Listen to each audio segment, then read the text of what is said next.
Hey guys, welcome back to another video. Today we will be discussing trusting God through the highs and lows of life. Today I'm joined by a reoccurring guest, Mr. Levi Pierce. Levi, in 30 seconds, just give them an update about where you are in life and what's going on. Yeah. Thanks for having me, first Yeah. of all. Yeah, I'm Levi. I've been on this once before. I'm a sophomore at Covenant College. I'm an RA there. I'm an art major. And right now I'm just on Christmas break, so I'm getting Yeah. to spend some time with Evans, and it's been awesome. So, Um, yeah. well, the first video we made did so well, I had to bring you back. We're going to jump right into it. And to start, I have a question for you. It Okay. is, how have past hardships shaped your ability to trust God in your current situation?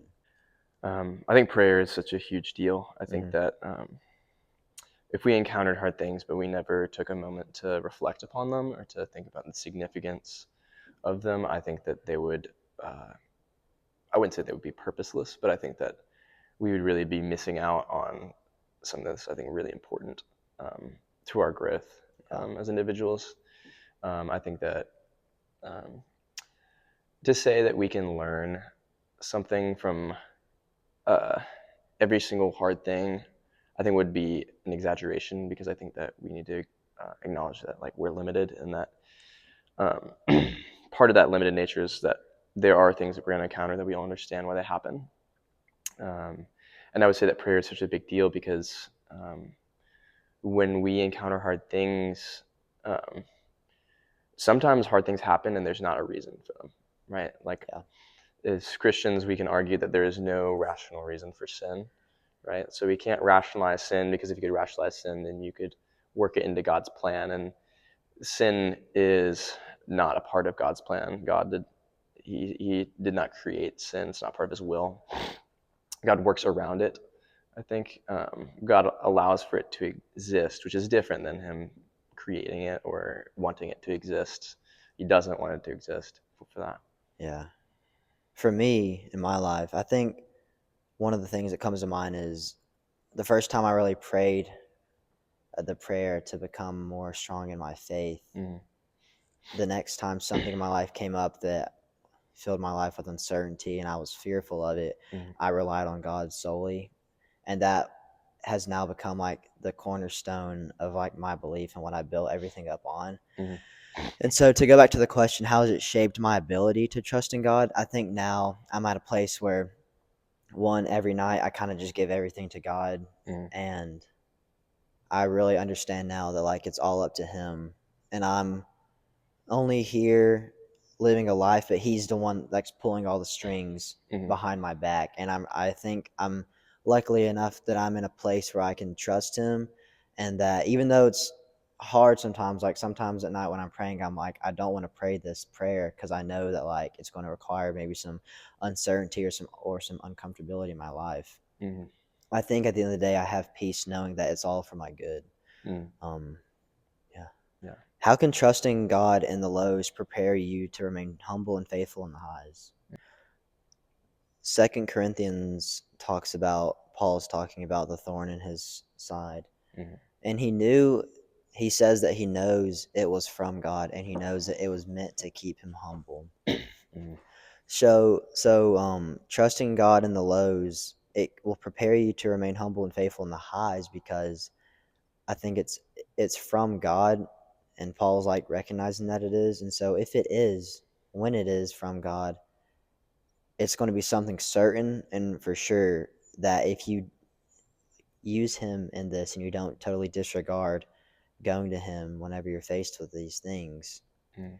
it'll almost be instilled in you patience, humbleness, kindness. And so I feel like simply just trusting in him and submitting everything to him, you're going to come out with the traits that he intended for you to have. Mhm. Yeah. Yeah, and I think as humans, are we're such complex creatures. It's the way that God has created us. Not only are we complex just by nature, if you were just a scientist studying a human and their behavior, But like the Bible says that we're made in his image, which is another level of complexity that's just so hard to understand, because obviously God is infinite, but then there's a finite species made in his image of humans, and it's just so interesting to think about that. But what I was going to say is that we can look at brokenness and look at the way in which we deal with it. And if we're going to say that there's a purpose to us going through trials and tribulations, I really appreciate what you said about patience, because I think that it's really easy to want to be comforted.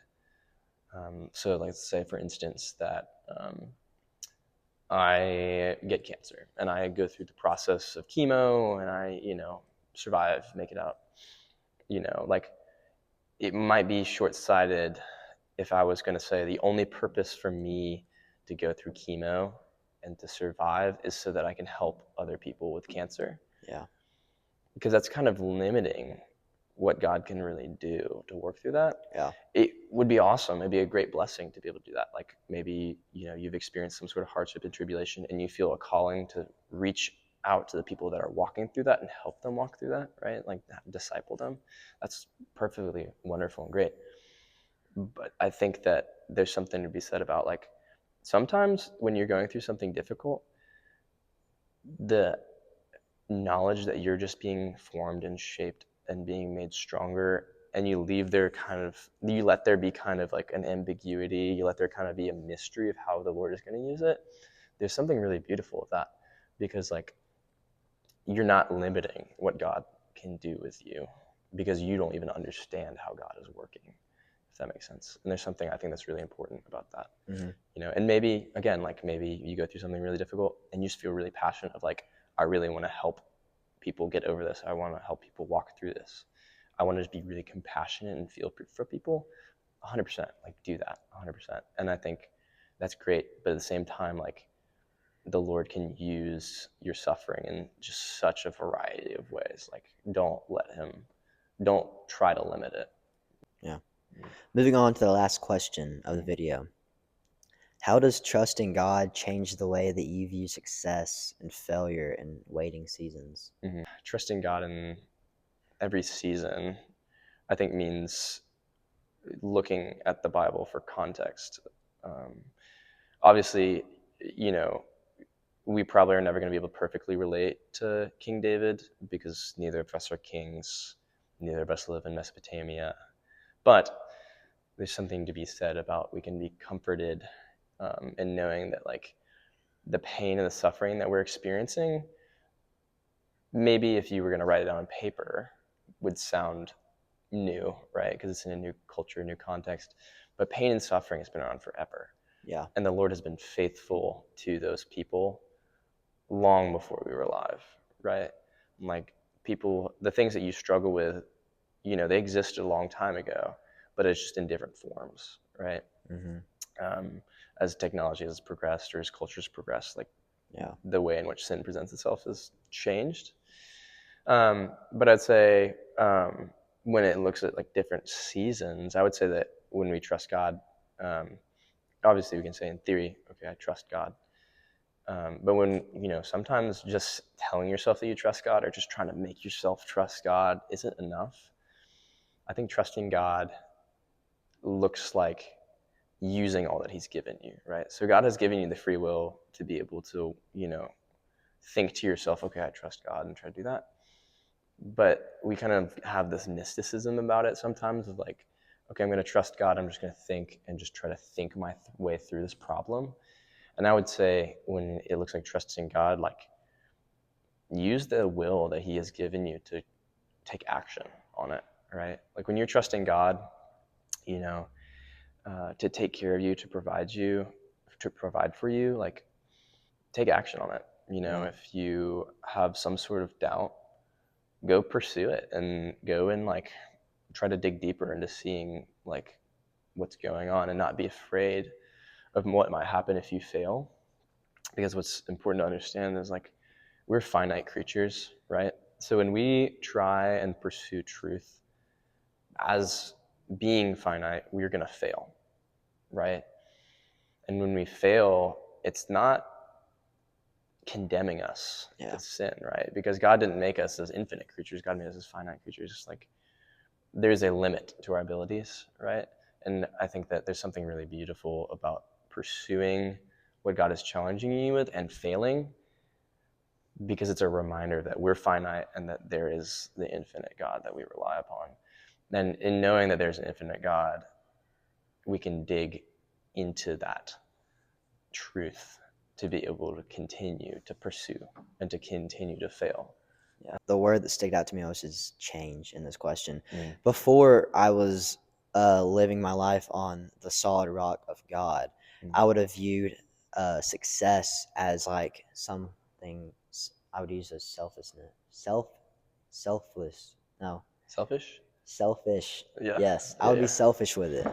And now my whole perspective has changed. And now I'm like, how can I praise other people? And how can I tell other people that this wasn't me, it was God? Before I was a solid Christian as I am today, before that, I would have seen failure as something that was just like demoralizing and that like, oh, nothing good is ever going to happen in my life again. Now, since I have my life on the rock of God, I see failure as something that I can use to go to God even more, because it's going to make me feel maybe sad having failure in my life. I can use that as fire and motivation to really go to God even more and pursue Him harder. And for waiting seasons, I feel like first, waiting seasons and trusting in God, first, like it's uncomfortable. Like people say, like, oh, I'm just trusting God right now. You can, but like it's not going to be like fantasized. It's going to be something uncomfortable, and you're going to doubt it every day. You're going to be like, why am I even do this? Is there a point to this? And it's not going to seem like it is for like the longest time, or maybe something can happen. He can do something quickly, but I think trusting in God, it can. Wait, how does trusting God change the way you view success? It changes you really just to all like go back to Him. In your winnings and in your failures, you can go back to Him and rely on Him. Yeah. I think something that also can be really encouraging is like, maybe you do something really significant, and nobody ever sees it, right? Or maybe you suffer through something and no one ever sees it in your lifetime. The story that God has written is so much longer than your life. Right. So like when you do something and it might go unseen, somebody might dig it up, or the effects that you have on God's story are greater than you might even understand. That's really important.